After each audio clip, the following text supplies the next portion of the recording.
Hi class, in this part of Chapter 15 we want to now talk about how do we measure temperatures of stars. So this figure is something that we're going to see in a little bit, but what we have to ultimately do is look at the spectrum of a star, look at the light that a star gives off. And there's certain things about the light that it gives off that will tell us about its temperature. So going back, we talked about this previously, but going back to just hot objects, anything that's just hot, like an iron poker you see here in the fire, when you don't have it in the fire, it looks black, because that's just, it's absorbing a lot of light, and so it just looks kind of black. As you get it close to the fire, it starts to glow. As its temperature increases, it starts to glow kind of reddish. And then as you get it further into the fire and it gets hotter, it glows more orange maybe. And then if it gets hotter, it glows even white hot. So that could be really, really hot. So clearly the temperature of things, the color that things give off is somewhat of an indication of temperature. And so we call this light that hot objects give off, we call this thermal radiation. It's light given off because of temperature, because of the particular temperature the object's at. So if you have an object that has a particular size, it becomes brighter as its temperature goes up. So the hotter it gets, the brighter it gets. And then one other thing, so hotter objects emit more light than cooler objects, but we can also break it down into area. So if we look at, for example, like a ball, a sphere maybe, giving off light. So if I imagine a ball, it's not a regular ball, but if I imagine a ball, that whole ball has a certain area, a certain surface area on this ball. If you looked at 1 square meter of that area, or maybe 1 square centimeter or something like that, some particular size of area, as the temperature goes up of this ball, there's a bigger and bigger amount of energy, amount of light that comes off of that 1 square meter. And so if you think about two objects that have the same temperature but one is bigger than the other, if I have a smaller object like this, a little ball there, and if that ball is the same temperature as this ball, they don't give off the same energy every second because one has a bigger size than the other. But because they're the same temperature, it turns out that what they do give off in a square meter is exactly the same. So 1 square meter of light, or light coming off of 1 square meter of the smaller object is exactly the same as light that comes off of 1 square meter of the bigger object when they're at the same temperature. The bigger object, though, of course, is going to be brighter because it has more square meters of surface area that make it up. The smaller object's going to be dimmer. So two objects that are at the same temperature could be different in terms of their luminosity, in terms of their brightness, if they have different sizes. So hotter objects emit more light per unit area, per square meter, per square centimeter, whatever you want to define your area as, at all frequencies. So if you look at all the light coming off of the object over 1 square meter, the hotter the object is, the more energy it gives off. And then also hotter objects emit photons with a higher average energy. So again, if you compare these two objects, we can even make two objects almost the same size, two small objects, like this guy and the one in the middle. If these two objects, if this one's, let's say, 3,000 Kelvin, and this one's at 5,000 Kelvin, then the 5,000 Kelvin one is hotter. It's going to be doing two things differently. Even though these two objects have the same size, they have the same area, because this one's hotter, one thing it'll be doing differently is giving off more energy every second from 1 square meter of surface than this one. Also, the average energy of the light it gives off will be higher. In other words, this guy is going to be giving off more blue light, for example, than this one will. This one will be giving off probably more ultraviolet light than this one will be giving off. Blue light, ultraviolet light have higher frequencies than, let's say, the red light. But in terms of red light, they both might be giving off a lot. This one probably is giving off more red light as well, just because it's at a higher temperature. So to look at this a little more carefully, we'll look at the simulator here. And there are several of these simulators, and I might have shown you one of these in a previous lecture, but if you just look up like black body simulator, this one is at University of Colorado. PHET are physics education simulators. So if we go to that simulator, this is what we see. What we have is a way to adjust temperature And we have a graph that shows wavelength on the horizontal and brightness, intensity, on the vertical. And so at this particular temperature, 4,800 Kelvin, what this is saying is that there's a lot of light being given off that is kind of greenish yellow. There's less light given off that's red, but there's still a lot. There's not as much purple light being given off, but there's still a decent amount. And as you go into the ultraviolet part of the spectrum, the light that's being given off is less and less and less. If you go into the infrared, the light that's being given off is less and less and less. But notice that there's a lot. If you look at the area under this curve here, that represents something like the total amount of energy across all wavelengths being given off by this object. And so there's a lot of area under this curve in the infrared part of the spectrum than there is in the ultraviolet part of the spectrum. So this object at 4,800 Kelvin is giving off a lot of infrared light. We just can't see it with our naked eye. It's giving off a lot of red and orange and yellow. The brightest color that it gives off is something in the yellowish green area. And then it gives off a lot of green and blue and purple and a decent amount of ultraviolet. But eventually it gradually tapers off and it doesn't give off really, really high energy light. So this is called a black body curve, black body spectrum. And it's basically the spectrum of a hot object at 4,800 Kelvin. What is the light? What kind of light is it giving off, and how bright are the different wavelengths of light? So if we increase the temperature, we notice two things. The area under the curve gets bigger for everything, for all frequencies. The area under here gets larger. That just means that it's giving off simply more energy at every one of these frequencies, every one of these wavelengths, the hotter it gets. And also, the brightest color shifts toward the bluish part of the spectrum. Now the brightest color is more in the greenish blue part of the spectrum. And the object still gives off a lot of red, a lot of purple. Now it's giving off more purple than it is giving off red. But there's still a lot of infrared that it gives off. There's a lot of area under this curve. And there's certainly more ultraviolet that it's giving off compared to the previous temperature. So this is, again, a way to kind of visualize what's going on with hot objects. As they get hotter, they can do two things. They give off simply more energy from a particular square meter of its surface, and the brightest color that they give off shifts more toward shorter wavelengths, higher frequencies. Higher frequencies mean higher energies. So if we look at these stars, if we look at just the black body spectrum of stars, we look at all these different stars in this picture and we try to measure the light that they're giving off, and we look for, how much blue is the star giving off, how much red is it giving off, how much yellow is it giving off. We can figure out by comparing it to those black body curves, black body spectra, what the temperature is, or at least get a good approximation for the temperature. And we find that some of the hottest stars are about 50,000 Kelvin, some of the coolest stars are about 3,000 Kelvin, and the sun is actually a fairly cool star, about 5,800 Kelvin. There's another interactive figure that I have available in our D2L shell, and this comes from a previous edition of the book. This shows the picture that we just looked at, but it allows you to click on different stars just to see what's what here. So this is a picture of a bunch of different stars. You can clearly see some are bluish white, some are red, some are yellow. So if we just click on what are called the red main sequence stars, red main sequence stars. What main sequence means is it's, as we'll learn later on, it's the stars that are kind of in the middle of their lives. They're not dying, they're not being born. They've already been born, they haven't died yet. They're kind of living their normal adolescent life, if you will. And so in that picture you see these are all the red main sequence stars. They're very dim. It's hard to tell that some of them are even red because they're so dim. But if you look at them carefully, you'll find that they're all cooler stars. And they're cooler stars. They're actually smaller stars too. We'll talk about the size of the stars.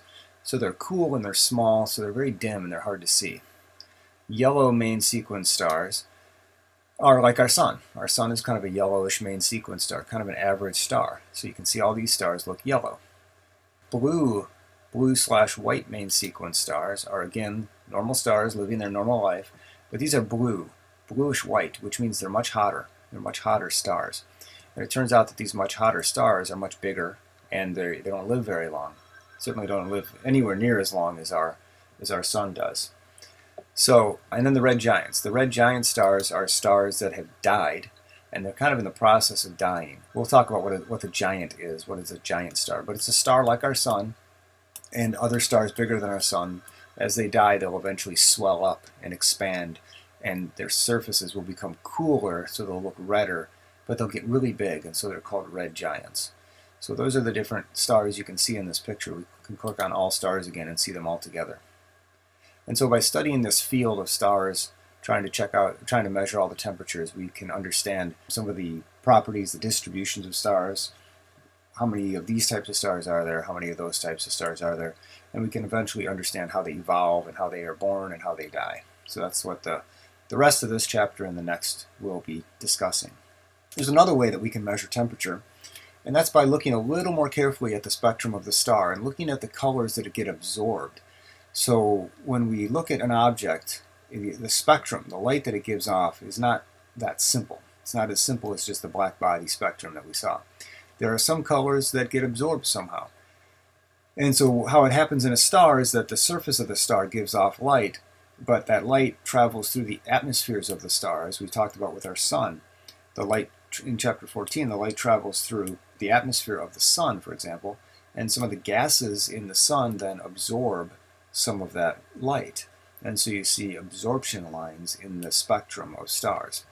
And so we can look at, just to remind you of what temperature does. When temperature is really low, we have things that are in the solid phase. Certainly this is not stars. So this would be like, planets and stuff, cold planets. Things are solid. As we heat stuff up, the atoms and molecules start to wiggle around more, and they start to flow freely past each other, and so you have a liquid. In the gas phase, you have your substance in, say, a container, and the atoms and molecules are able to move around completely, almost totally freely within the container to completely occupy the volume of the container. They're not just settled down at the bottom of the container like a liquid would be, but they're occupying the entire container. And so that's the gas phase. These water molecules, for example, are still water molecules, moving around, though, in the gas phase as a vapor.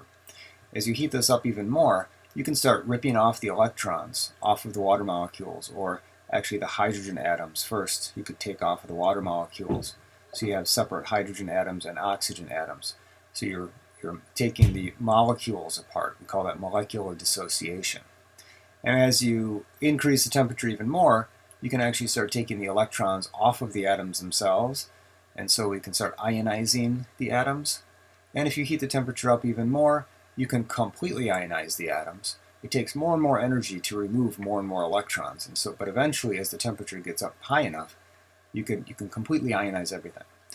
So if you imagine a star that's really cool versus a star that's really hot, the gases in the atmosphere of that star are going to behave differently. In a really cool star, you might actually have molecules in that atmosphere because it's so cool. Or you might have gases that are just regular gases that are not ionized, like hydrogen gas or helium gas, and they're not ionized. But in a really hot star, you might actually have ionized hydrogen or ionized helium, and what those gases can absorb, the light that they can absorb, is different. And so you can see this in the spectrum of the stars. So you look at something like the spectrum, these different spectra, and in this spectrum of this star, you see it looks pretty continuous, but you can see there are some very lightly shaded areas where there's some colors that are very slightly missing. And as you go to these other spectra, these are spectra of other stars, and they're classified with letters O, B, A, F, G, K, M. This is called the spectral classification of stars. O stars look kind of like this spectrum, B stars look like this spectrum, A stars look like this spectrum, and so on. You can see the A stars, there's more absorption of this particular wavelength than there is in, say, the O stars. And this particular wavelength belongs to hydrogen. So it is this particular wavelength and this red over here. So by looking at how strongly particular colors are absorbed by particular atoms, we can get a sense of the stars, the spectral classification. And it turns out that this spectral classification is very much tied to the temperature. It takes a very particular temperature to absorb this particular wavelength of bluish purple light from hydrogen, to have hydrogen absorb it. It takes that hydrogen gas has to have a particular temperature for it to be able to easily absorb this color as well as it is doing right now in this spectrum. As the temperature increases, you see that absorption goes away. So for really hot stars, I said decrease, whatever I said. Let's start to do that again. For really hot stars, O stars, there isn't a lot of absorption of that particular color.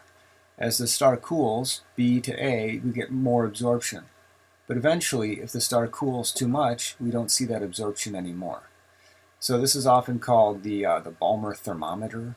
These particular colors that are being absorbed by hydrogen are called the Balmer series.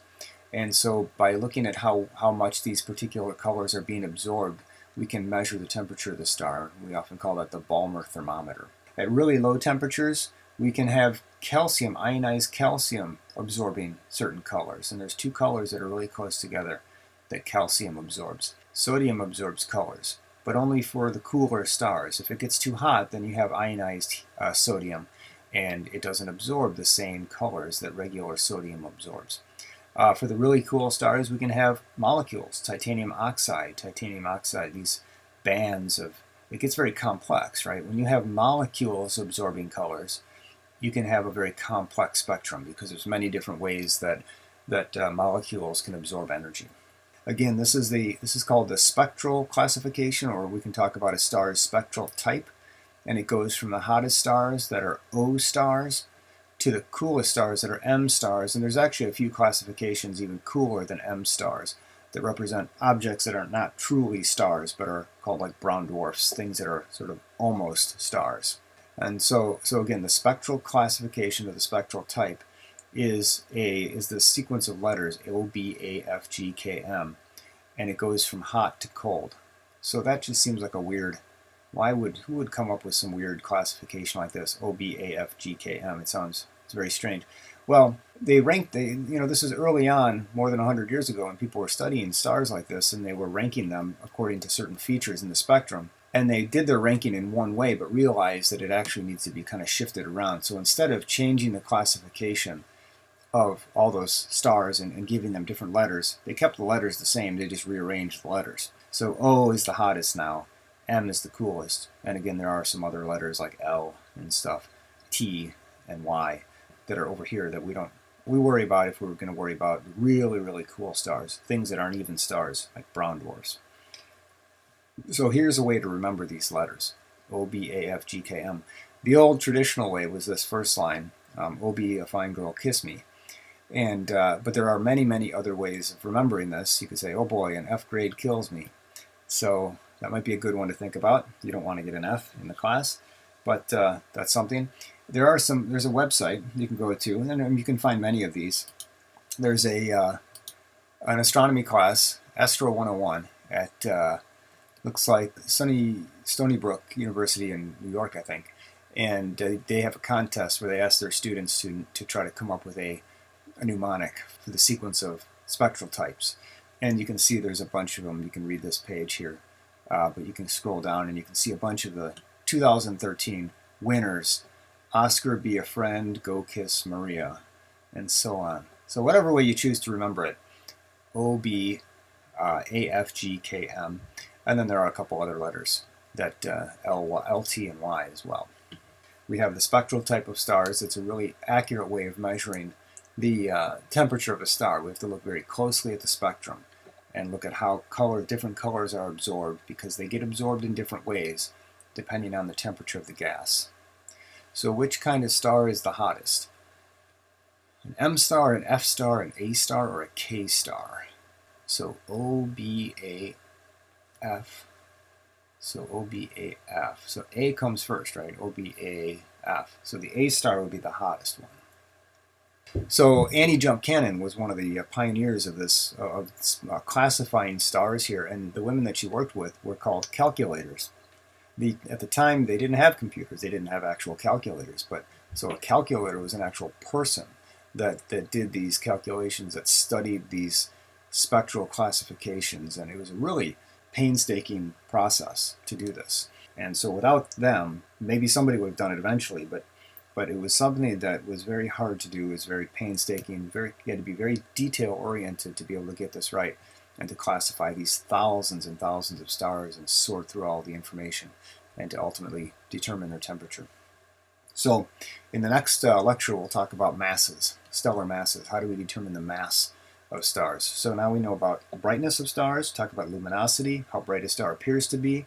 versus how much energy every second a star gives off. To compare those two, we need to know distance. So we talked about how to determine distance to a star.